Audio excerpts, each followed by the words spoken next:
ವೀಕ್ಷಕರೇ ನಮಸ್ಕಾರ. ನೀವು ನೋಡ್ತಾ ಇದ್ದೀರಾ ಹೆಲೋ ಹಿಂದೂ. ನಾನು ಸೈಯದ್ ಹಿದಾಯತ್. ಹಳೆ ಮೈಸೂರು ಭಾಗದಲ್ಲಿ ಮೈತ್ರಿಗೆ ಅಡ್ಡಿ ಯಾಕೆ ಮೈತ್ರಿಗೆ ಅಪಸ್ವರ ಅನ್ನುವಂಥ ಪ್ರಶ್ನೆಗಳು ಸಹಜವಾಗಿ ಕಾಡ್ತಾ ಇದೆ.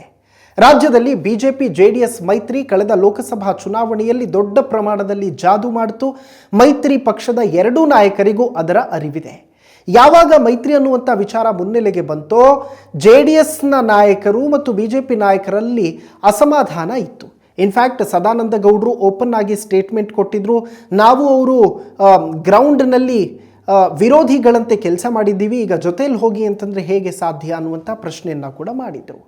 ಆದರೂ ಈ ಮೈತ್ರಿ ವಿಚಾರದಲ್ಲಿ ಹೈಕಮಾಂಡ್ ನಾಯಕರ ಮುಂದೆ ಮಾತನಾಡುವುದಕ್ಕೆ ಯಾರಿಗೂ ಕೂಡ ಸಾಧ್ಯ ಆಗಿಲ್ಲ. ಇದು ಅನೇಕರಿಗೆ ಬಿಸಿ ತುಪ್ಪ ಕೂಡ ಹೌದು. ಈ ಮಧ್ಯೆ ಮೈತ್ರಿಯ ವಿಚಾರದಲ್ಲಿ ಈಗಲೂ ಕೂಡ ಬೂದಿ ಮುಚ್ಚಿದ ಕೆಂಡದ ರೀತಿಯ ವಾತಾವರಣವೇ ಇದೆ. ಈ ಮಧ್ಯೆ ಸ್ಥಳೀಯ ಚುನಾವಣೆಗೂ ಮೈತ್ರಿ ಆಗಲಿದೆ, ಮುಂಬರುವಂತಹ ವಿಧಾನಸಭೆಗೂ ಮೈತ್ರಿ ಮುಂದುವರಿಯುತ್ತೆ ಅನ್ನೋ ಹೇಳಿಕೆಗಳು ಬಿಜೆಪಿಯ ಕೆಲ ನಾಯಕರಿಗೆ ನುಂಗಲಾರದ ತುಪ್ಪ ಅಂತಂದರೆ ತಪ್ಪಾಗೋದಿಲ್ಲ. ಅದರಲ್ಲೂ ಕೂಡ ಹಳೆ ಮೈಸೂರು ಭಾಗದ ಕೆಲ ಬಿಜೆಪಿ ಪರಾಜಿತ ಅಭ್ಯರ್ಥಿಗಳು, ಬಿಜೆಪಿಯ ಕೆಲ ಶಾಸಕರು ಈ ಬಗ್ಗೆ ಬಹಿರಂಗವಾಗಿಯೇ ಅಸಮಾಧಾನವನ್ನು ಹೊರಹಾಕಿದ್ದಾರೆ. ಹಿಂದುತ್ವ ಅನ್ನುವಂತಹ ವಿಚಾರಗಳನ್ನು ಹೆಚ್ಚು ಮುನ್ನೆಲೆಗೆ ತರೋದರ ಮೂಲಕ ಬಿಜೆಪಿ ಈ ಭಾಗದಲ್ಲಿ ತನ್ನ ವೋಟ್ ಬ್ಯಾಂಕನ್ನು ಜೀವಂತವಾಗಿ ಇಡೋದಕ್ಕೆ ಪ್ರಯತ್ನವನ್ನು ಮಾಡ್ತಾ ಇದೆ. ಈ ಮೂಲಕ ಮುಂದಿನ ಚುನಾವಣೆಗೆ ಬಿಜೆಪಿ ಈಗಿನಿಂದಲೇ ಪ್ಲಾನನ್ನು ರೂಪಿಸಿಕೊಳ್ಳುತ್ತಿದೆ. ಇದೇ ಕಾರಣಕ್ಕೆ ಬಿಜೆಪಿ ಈ ಬಾರಿ ಹಳೆ ಮೈಸೂರು ಭಾಗದಲ್ಲಿ ಒಟ್ಟು 66 ಸ್ಥಾನಗಳಲ್ಲಿ ಕನಿಷ್ಠ 30ಕ್ಕೂ ಹೆಚ್ಚು ಸ್ಥಾನ ಗೆಲ್ಲುವಂಥ ಮಾಸ್ಟರ್ ಪ್ಲಾನನ್ನು ಮಾಡ್ಕೊಂಡಿದೆ. ಆದರೆ ಮೈತ್ರಿ ಇರುವಂತಹ ಕಾರಣ ಯಾರಿಗೆ ಎಷ್ಟು ಸ್ಥಾನ ಸಿಗುತ್ತೆ ಅನ್ನೋದು ಕೂಡ ಯಕ್ಷ ಪ್ರಶ್ನೆ. ಮಂಡ್ಯ ಹಾಗೂ ಮೈಸೂರು ಭಾಗದಲ್ಲಿ ಹೆಚ್ಚು ಕಮಲ ಅರಳಿಸೋದಕ್ಕೆ ಪ್ರಧಾನಿ ನರೇಂದ್ರ ಮೋದಿ ಹಾಗೂ ಅಮಿತ್ ಶಾ ಹಿಂದೆಯೇ ಪ್ರಯತ್ನ ಮಾಡಿದರು. ಆದರೆ ಅದು ಸಫಲ ಆಗಿರಲಿಲ್ಲ. ಈ ಬಾರಿಯೂ ಆ ಪ್ರಯತ್ನ ಮುಂದುವರೆದಿದೆ. ಆದರೆ ಸ್ಥಳೀಯ ಶಾಸಕರು ಹಾಗೂ ಮುಖಂಡರೇ ಇದಕ್ಕೆ ಅಡ್ಡಿ ಆಗ್ತಾ ಇದ್ದಾರೆ. ಈಗಾಗಲೇ ವಿಜಯೇಂದ್ರ ಗ್ಯಾಂಗ್ಗೆ ಈ ಮೈತ್ರಿ ಇಷ್ಟ ಇಲ್ಲ. ಅದನ್ನು ಅನೇಕ ಬಾರಿ ಅನೇಕ ವೇದಿಕೆಗಳಲ್ಲಿ ಹೇಳಿದ್ದೂ ಇದೆ. ಆದರೆ ಹೈಕಮಾಂಡ್ ನಾಯಕರ ಮುಂದೆ ಮಾತಾಡೋದಕ್ಕೆ ಆಗ್ತಾ ಇಲ್ಲ ಅನ್ನೋದು ಅವರ ದುರಂತ. ಈ ಮೈತ್ರಿ ತಮ್ಮ ತಮ್ಮ ಕ್ಷೇತ್ರಗಳಲ್ಲಿ ರಾಜಕೀಯದ ಮುಂದಿನ ಜೀವನಕ್ಕೆ ದೊಡ್ಡ ಪೆಟ್ಟನ್ನು ಕೊಡುತ್ತೆ ಅನ್ನೋ ಆತಂಕ ಅನೇಕರಿಗೆ ಇದೆ. ಇದರಲ್ಲಿ ಮೊದಲ ಸಾಲಿನಲ್ಲಿ ನಿಲ್ಲೋದು ಪ್ರೀತಂ ಗೌಡ್ರು. ಈ ಹಿಂದೆಯೇ ಮೈತ್ರಿ ಕುರಿತಂತೆ ಬಹಿರಂಗವಾಗಿ ಅಸಮಾಧಾನವನ್ನು ಪ್ರೀತಂ ಗೌಡ್ರು ಹೊರಹಾಕಿದ್ರು. ಜೆಡಿಎಸ್ನ ಆತಂಕ ಅವರಲ್ಲಿದೆ. ಯಾಕಂದರೆ ಹಾಸನ ಭಾಗದಲ್ಲಿ ಬಿಜೆಪಿಯಿಂದ ದೊಡ್ಡ ನಾಯಕನಾಗಿ ಗುರುತಿಸಿಕೊಳ್ಳಬೇಕು ಅನ್ನೋದು ಅವರ ಒಂದು ಟಾರ್ಗೆಟ್ ಆಗಿತ್ತು. ಈ ವೇದಿಕೆ ಇಟ್ಟುಕೊಂಡೇ ಮುಂದೆ ಸಿಎಂ ಆಗುವ ಕನಸನ್ನು ಕೂಡ ಪ್ರೀತಂ ಗೌಡ್ರು ಇಟ್ಕೊಂಡಿದ್ರು. ಆದರೆ ದೇವೇಗೌಡರ ಕುಟುಂಬ ಅದಕ್ಕೆ ಅಡ್ಡಿ ಆಗ್ತಾ ಇದೆ ಅನ್ನೋ ಭಯ ಕೂಡ ಈಗ ಅವರಲ್ಲಿದೆ. ಹೀಗಾಗಿ ಮೈತ್ರಿ ವಿಚಾರ ಬಂದಾಗಲೆಲ್ಲ ವಿರೋಧ ಮಾಡುತ್ತಲೇ ಇದ್ದಾರೆ. ಈ ಆತಂಕದಿಂದಲೇ ಕುಮಾರಸ್ವಾಮಿ ಮೈತ್ರಿ ಸಿಎಂ ಅಂದಾಗ ಬಹಿರಂಗ ಅಸಮಾಧಾನವನ್ನು ಕೂಡ ಹೊರಹಾಕಿ ನಿಖಿಲ್ ವಿರುದ್ಧ ತಿರುಗೇಟು ನೀಡುವ ಕೆಲಸ ಕೂಡ ಪ್ರೀತಂ ಗೌಡ್ರು ಮಾಡಿದರು. ಕುಮಾರಸ್ವಾಮಿ ಸಿಎಂ ಆದ ಬಳಿಕ ಸಹಜವಾಗಿ ರೇವಣ್ಣಗೆ ಒಂದು ಸಚಿವ ಸ್ಥಾನ ಸಿಕ್ಕೇ ಸಿಗುತ್ತೆ.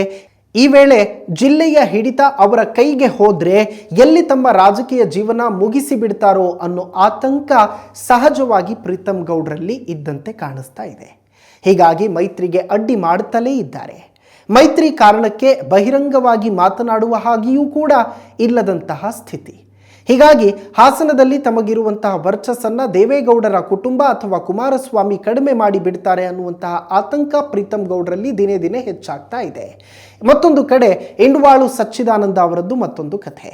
ಮಂಡ್ಯ ಭಾಗದಲ್ಲಿ ದೊಡ್ಡ ನಾಯಕನಾಗಿ ಬೆಳಿಬೇಕು ಅನ್ನುವಂಥ ನಿಟ್ಟಿನಲ್ಲಿ ಈಗಾಗಲೇ ಆ ಭಾಗದಲ್ಲಿ ಬಿಜೆಪಿ ಜೀವಂತವಾಗಿ ಇಡೋದಕ್ಕೆ ಮುಂದಾಗಿರುವಂತಹ ಸಚ್ಚಿದಾನಂದ ಮುಂದೆ ಮಂಡ್ಯದಲ್ಲಿ ಎಂಪಿ ಆಗಬೇಕು ಅನ್ನುವಂಥ ಕನಸನ್ನು ಕೂಡ ಇಟ್ಕೊಂಡಿದ್ದಂತೆ ಕಾಣಿಸ್ತಾ ಇದೆ. ಆದರೆ ಈ ಮೈತ್ರಿಯಿಂದ ಅದು ಕೂಡ ತಪ್ಪಬಹುದು ಅನ್ನೋ ಆತಂಕ ಅವರಲ್ಲಿ ಸಹಜವಾಗಿ ಇದೆ. ಎಲ್ಲಿ ಮೈತ್ರಿ ಮುಂದುವರೆದ್ರೆ ಶ್ರೀರಂಗಪಟ್ಟಣದ ಟಿಕೆಟ್ ರವೀಂದ್ರ ಶ್ರೀಕಂಠಯ್ಯ ಅವರಿಗೆ ಸಿಗುತ್ತೆ, ಮತ್ತೆ ತಮಗೆ ಎಲ್ಲಿ ಟಿಕೆಟ್ ಮಿಸ್ ಆಗುತ್ತೆ ಅನ್ನುವಂಥ ಆತಂಕ ಅವರಲ್ಲಿ ಸಹಜವಾಗಿ ಇದ್ದಂತೆ ಕಾಣಿಸ್ತಾ ಇದೆ. ಇದರ ಜೊತೆಗೆ ಸಚ್ಚಿದಾನಂದ್ ಕಾನ್ಸ್ಟೆಂಟ್ಲಿ ಕಾರ್ಯಕ್ರಮಗಳನ್ನು ಶ್ರೀರಂಗಪಟ್ಟಣ ವಿಧಾನಸಭಾ ಕ್ಷೇತ್ರದ ವ್ಯಾಪ್ತಿಯಲ್ಲಿ ಅನೇಕ ಕಾರ್ಯಕ್ರಮಗಳನ್ನು ಮಾಡ್ಕೊಂಡು ಬರ್ತಾನೆ ಇದ್ದಾರೆ. ಮನೆ ಮನೆಗೂ ಕೂಡ ಹೋಗ್ತಿದ್ದಾರೆ. ಈ ಬಾರಿ ಗೆಲ್ಲಲೇಬೇಕು, ಶಾಸಕನಾಗಲೇಬೇಕು ಅನ್ನುವಂತಹ ಹಠ ಅವರಲ್ಲಿ ದೊಡ್ಡ ಪ್ರಮಾಣದಲ್ಲಿದೆ. ಇನ್ಫ್ಯಾಕ್ಟ್ 2023ರ ಚುನಾವಣೆಯಲ್ಲಿ JDS ಅಲ್ಲಿ ಶ್ರೀರಂಗಪಟ್ಟಣದಲ್ಲಿ 2ನೇ ಸ್ಥಾನ ಪಡೆದುಕೊಳ್ತು. ಸಚ್ಚಿದಾನಂದ ಅವರು ಮತ್ತು ಶ್ರೀರಂಗಪಟ್ಟಣದ JDS ಅಭ್ಯರ್ಥಿ ರವೀಂದ್ರ ಶ್ರೀಕಂಠಯ್ಯ ಅವರಿಗೆ ಸರಿಸುಮಾರು 19,554 ಮತಗಳ ಅಂತರ ಇದೆ. ಅಂದರೆ 20,000 ಡಿಫ್ರೆನ್ಸ್ ಇದೆ. ಸೆಕೆಂಡ್ ಪ್ಲೇಸಲ್ಲಿ JDS ಇದೆ. ಹಾಗಾಗಿ JDS ಅಷ್ಟು ಸುಲಭವಾಗಿ ಶ್ರೀರಂಗಪಟ್ಟಣವನ್ನು BJPಗೆ ಬಿಟ್ಟು ಕೊಡುವಂಥ ಮಾತೇ ಇಲ್ಲ. ಮತ್ತು ಇಂಡುವಾಳು ಸಚ್ಚಿದಾನಂದ ಅವ್ರದ್ದು ಕೂಡ ಅಷ್ಟೇ ಹಠ, ನಾನು ಈ ಬಾರಿ ಶಾಸಕನಾಗಲೇಬೇಕು, ಅದು JDS ಸಿಂಬಲ್ ಆದರೂ ಆಗಲಿ BJP ಸಿಂಬಲ್ ಆದರೂ ಆಗಲಿ ಅನ್ನೋ ರೀತಿಯಲ್ಲಿ ಸಿಚುವೇಶನ್ ಇದೆ ಅನ್ನೋ ಮಾತುಗಳು ಕೇಳಿ ಬರ್ತಿದೆ. ಬಟ್ ರವೀಂದ್ರ ಶ್ರೀಕಂಠಯ್ಯ ಅವರು ಅಷ್ಟು ಸುಲಭವಾಗಿ ಬಿಟ್ಕೊಡೋದಿಲ್ಲ.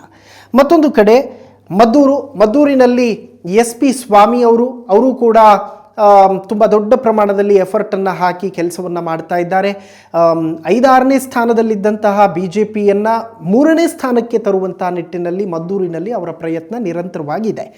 ಅಂದರೆ 28,966 ಮತಗಳನ್ನು SP ಸ್ವಾಮಿಯವರು ಪಡ್ಕೊಂಡಿದ್ರು ಮತ್ತು JDSನ ಅಭ್ಯರ್ಥಿ ಮದ್ದೂರಿನಲ್ಲಿರುವಂತಹ DC ತಮ್ಮಣ್ಣ ಅವರು 62,906 ಮತಗಳನ್ನು, ಅಂದರೆ 33,940 ಮತಗಳು JDS ಮತ್ತು BJP ಮೈತ್ರಿ ಅಭ್ಯರ್ಥಿಗಳ ಮಧ್ಯೆ ಇರುವಂಥ ಡಿಫ್ರೆನ್ಸ್ ಇದು. JDS ಒಂದು ಕಡೆ 2018ರ ಚುನಾವಣೆಯಲ್ಲಿ 7ಕ್ಕೆ 7 ಕ್ಷೇತ್ರಗಳನ್ನು ಮಂಡ್ಯದಲ್ಲಿ ತನ್ನದಾಗಿಸಿಕೊಂಡಿತ್ತು.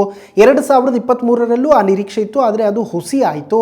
ಹೀಗಾಗಿ ಈ ಬಾರಿ ಆದರೂ 7ಕ್ಕೆ 7 ಕ್ಷೇತ್ರಗಳು ಮಂಡ್ಯದಲ್ಲಿ ನಾವೇ ಪಡೆದು ತೀರಬೇಕು ಅನ್ನುವಂತಹ ಹಠ ಅವರಲ್ಲಿ ಇದ್ದಂತೆ ಕಾಣಿಸ್ತಾ ಇದೆ. ಹಾಗಾಗಿ BJPಯ ಹೈಕಮಾಂಡ್ ಒಂದು ಮಾನದಂಡವನ್ನು ಇಟ್ಕೊಂಡಿರುತ್ತೆ, ಗೆಲುವೇ ಮಾನದಂಡ, ಬೇರೆ ಏನು ಕೂಡ ಲೆಕ್ಕಕ್ಕೆ ತೆಗೆದುಕೊಳ್ಳೋದಿಲ್ಲ ಮತ್ತು ಕನ್ಸಿಡರ್ ಕೂಡ ಮಾಡೋದಿಲ್ಲ.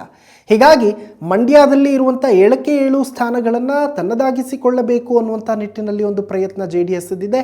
ಮತ್ತು JDSಗೆ ಟಕ್ಕರ್ ಕೊಟ್ಟು BJP ತಾನು ಇಡೀ ಮಂಡ್ಯವನ್ನು ತನ್ನ ತೆಕ್ಕೆಗೆ ತೆಗೆದುಕೊಳ್ಳಬೇಕು ಅನ್ನುವಂಥ ಲೆಕ್ಕಾಚಾರ ಇದೆ.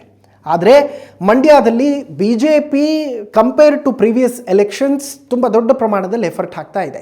ಒಂದು ವೇಳೆ ಈಗ ಏನಾದರೂ BJPಯ ಅಭ್ಯರ್ಥಿಗಳಿಗೆ ಅಥವಾ BJPಗೆ ಅವಕಾಶ ಸಿಗಲಿಲ್ಲ ಅಂತಂದರೆ BJP ಸರಿಸುಮಾರು 10ರಿಂದ 15 ವರ್ಷ ತನ್ನ ಎಫರ್ಟ್ ಏನಿತ್ತು ಆ ಎಫರ್ಟ್ನ ರಿಸಲ್ಟ್ 10ರಿಂದ 15 ವರ್ಷ ಹಿಂದೆ ಹೋಗಿಬಿಡುತ್ತೆ. ತನಗಿರುವಂತಹ ಅವಕಾಶಗಳು ತುಂಬ ತೆರೆಮರೆಗೆ ಸರಿದು ಬಿಡುತ್ತೆ ಅನ್ನುವಂತಹ ಆತಂಕ BJP ನಾಯಕರಲ್ಲಿ ಇದ್ದಂತೆ ಕಾಣಿಸ್ತಾ ಇದೆ. ಮತ್ತೊಂದು ಕಡೆ ಮೇಲುಕೋಟೆ ವಿಧಾನಸಭಾ ಕ್ಷೇತ್ರದಲ್ಲೂ ಕೂಡ ಅಷ್ಟೇ ದರ್ಶನ್ ಪುಟ್ಟಣ್ಣಯ್ಯ ಪ್ರೆಸೆಂಟ್ ಶಾಸಕರಾಗಿದ್ದಾರೆ. ಇಂದ್ರೇಶ್ ಅವರು ನಿರಂತರವಾಗಿ ಪ್ರಯತ್ನವನ್ನು ಮಾಡ್ತಾ ಇದ್ದಾರೆ. ಮತ್ತೊಂದು ಕಡೆ JDSನ ಅಭ್ಯರ್ಥಿ ಪುಟ್ಟರಾಜು ಅವರು ಕೂಡ ಆಕ್ಟಿವ್ ಆಗಿ ಕೆಲಸ ಮಾಡ್ತಾ ಇದ್ದಾರೆ.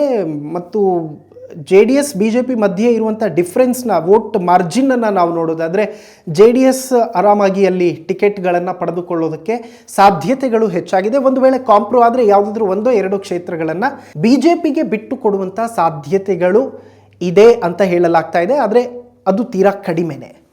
ಒಟ್ಟಾರೆಯಾಗಿ JDS ಹಳೆ ಮೈಸೂರು ಭಾಗದಲ್ಲಿ ತನ್ನ ಪ್ರಾಬಲ್ಯವನ್ನು ಹೆಚ್ಚಿಸಿಕೊಳ್ಳುವಂಥ ಪ್ರಯತ್ನ ಮಾಡ್ತಾನೇ ಇದೆ. ಮತ್ತೊಂದು ಕಡೆ BJPಯ ಅಭ್ಯರ್ಥಿಗಳಲ್ಲಿ ಒಂದು ರೀತಿ ಆತಂಕ. 2023ರಲ್ಲಿ ಅಭ್ಯರ್ಥಿಗಳಾಗಿದ್ದಂಥವರಿಗೆ ಎಲ್ಲಿ ತಮಗೆ ಟಿಕೆಟ್ ಸಿಗುತ್ತೋ ಇಲ್ವೋ, ತಮ್ಮ ರಾಜಕೀಯ ಕರಿಯರ್ ಏನಾಗುತ್ತೆ ಅನ್ನುವಂತಹ ಆತಂಕ ಅವರಲ್ಲಿ ಸಹಜವಾಗಿ ಇದ್ದೇ ಇರುತ್ತೆ.